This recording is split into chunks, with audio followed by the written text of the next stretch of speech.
Elizabeth was preparing for a business trip. Yesterday, at work, they had celebrated the birthday of her friend and colleague Melanie. This morning, Elizabeth felt unwell, nauseous, and dizzy. I must have eaten something wrong yesterday, she thought. I should ask Melanie how she was feeling. But Elizabeth didn't want to distract Melanie with calls at this hour. She realized that Melanie didn't have time to talk right now because they were both going on a business trip. Yesterday, before the end of the workday, the director had informed them that they would be leaving tomorrow for a conference related to their company's business. "Will you be on a business trip for long?" asked her husband John, who had just woken up. "John, I'll only be gone for 3 days. Bear with me for a while," replied Elizabeth. "What a long time that is. I miss you already, honey," replied John. Elizabeth kissed her husband and went outside where Melanie was waiting for her. On the trip, Elizabeth forgot about the nausea and dizziness. The first day of the business trip went by without a hitch. A conference where Elizabeth presented her products, followed by dinner, where after dinner, it all happened again: nausea and dizziness. "Listen, Melanie, didn't you feel sick after your birthday?" Elizabeth asked. "Why would I? I was fine." "Why do you ask?" Melanie asked. "Yeah, I felt bad the morning after my birthday. And now it's all over again," said Elizabeth. "You're probably just tired. The road takes a lot of energy. Then your performance, you were worried. You need to rest. Lie down. And I'll sit up some more, because tomorrow it's my turn to perform," Melanie replied. "Maybe you're right. All right, I'll lie down." "Really, I'm tired," said Elizabeth. When Melanie woke up the next morning, she heard sounds coming from the bathroom. Elizabeth was not well.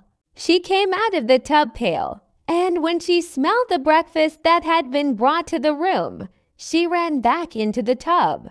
This morning, she was not feeling well at all. She was overcome with a sharp feeling of nausea and dizziness. "What's the matter with you?" Melanie asked her with concern in her voice. As soon as I woke up, I suddenly felt very sick, dizzy, and nauseous. I don't know how I'm going to go to the conference.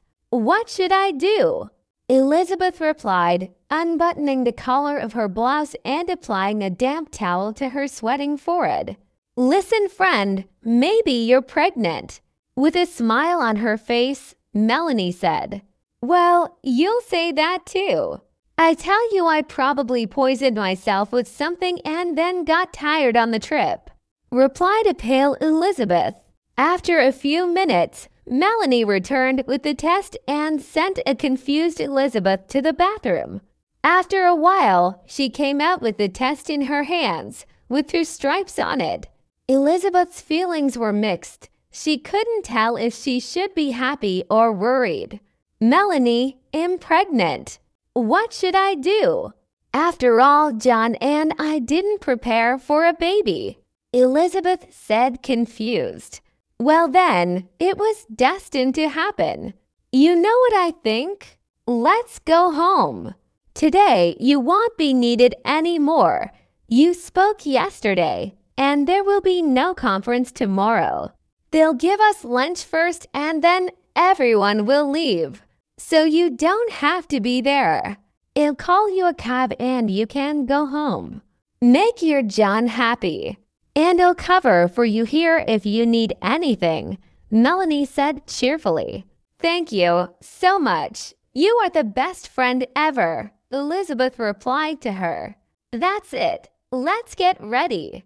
And tonight, call me and let me know how John reacted to being a father soon," Melanie said cheerfully.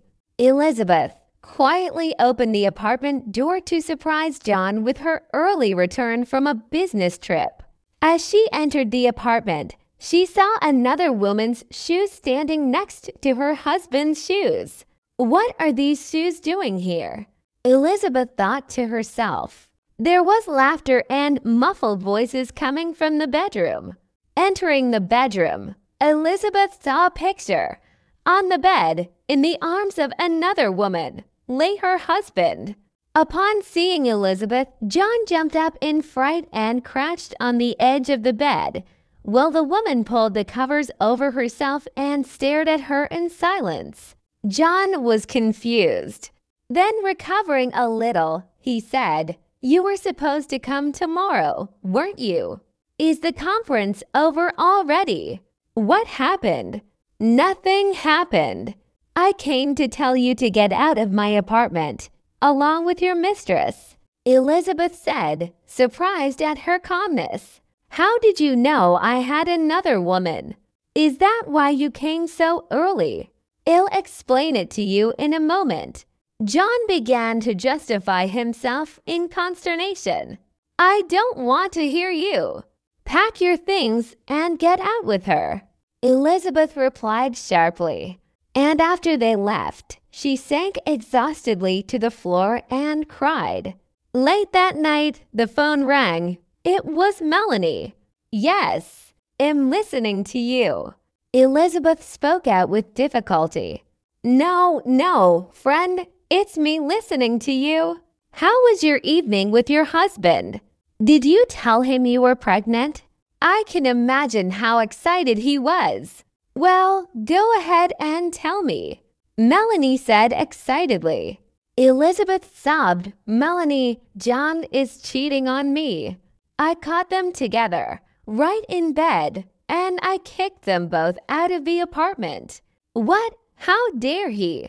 What are you going to do now?" With a deep intonation in her voice, Melanie said, "I don't know yet. Please, let's talk when you get here." "Call me," Elizabeth replied, and disconnected. She didn't have the energy to talk right now. The next day, John came home to get his things. He informed Elizabeth that they were getting a divorce. He was leaving for another woman. John had been seeing her for a year. His words were a blow to Elizabeth. For a whole year, he had been cheating on her and she didn't even realize it. There was an emptiness in her heart, and then there was the pregnancy. Melanie called in the evening, worried about her friend. Elizabeth told her that John had come by and they were breaking up. "Did you tell him you were pregnant?" Melanie asked. "No. Why?" "He has finally decided to file for divorce. I'm not going to hold him back with a baby. Besides, he doesn't love me. He's been seeing that woman for a year now." "I'll go and get an abortion tomorrow," Elizabeth replied. "Wait, you'll have time to do it. You know who I met while on a business trip. David? Do you remember him? We studied together. So after the conference, I went for a walk around the city, and a car pulls up next to me, and David gets out. He recognized me, and I didn't recognize him right away. He's become such a spectacular man. He asked about you, and I told him we worked together. You were here on a business trip too, but you got a little sick and went home. He was so upset that he couldn't see you. You remember how in love he was with you, don't you?" Melanie said, "You say you're in love too. He didn't even notice me. There were always a bunch of girls chasing after him," Elizabeth replied. "So he's come to our town and he wants to meet you?" "Well, come to your place tomorrow," Melanie said. "Melanie, please don't. I'm in such a mood right now that I don't want to see anyone," Elizabeth objected. But Melanie was adamant. She stated confidently that they would come tomorrow, and that was settled. Elizabeth had no choice but to agree. Deep down, she knew that solitude was not good for her. The next day, Elizabeth prepared dinner and waited for the guests. When she opened the door, she saw David standing on the doorstep with a huge bouquet of flowers and a bag of fruit. "Hello, Elizabeth. I'm so happy to see you.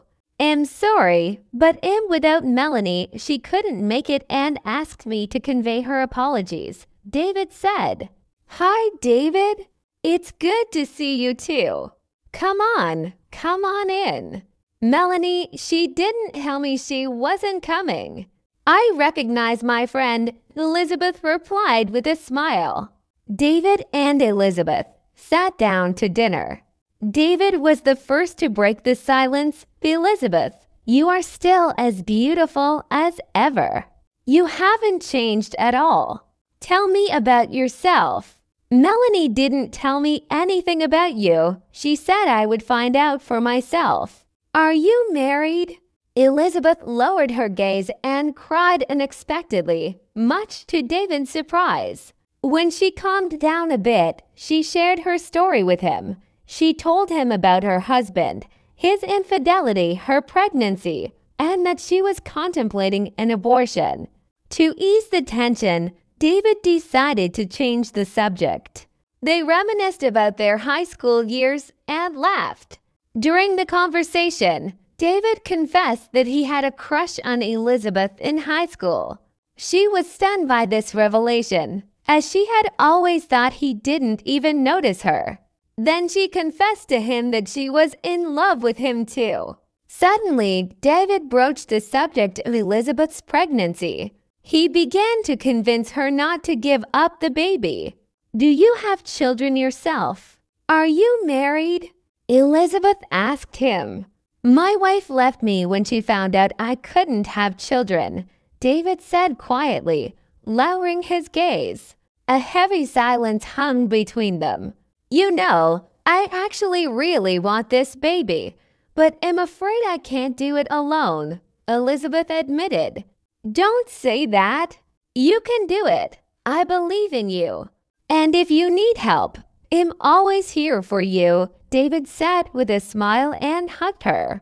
They were silent for a few minutes before David spoke again. "Elizabeth, let's start over, as if this time between us never happened.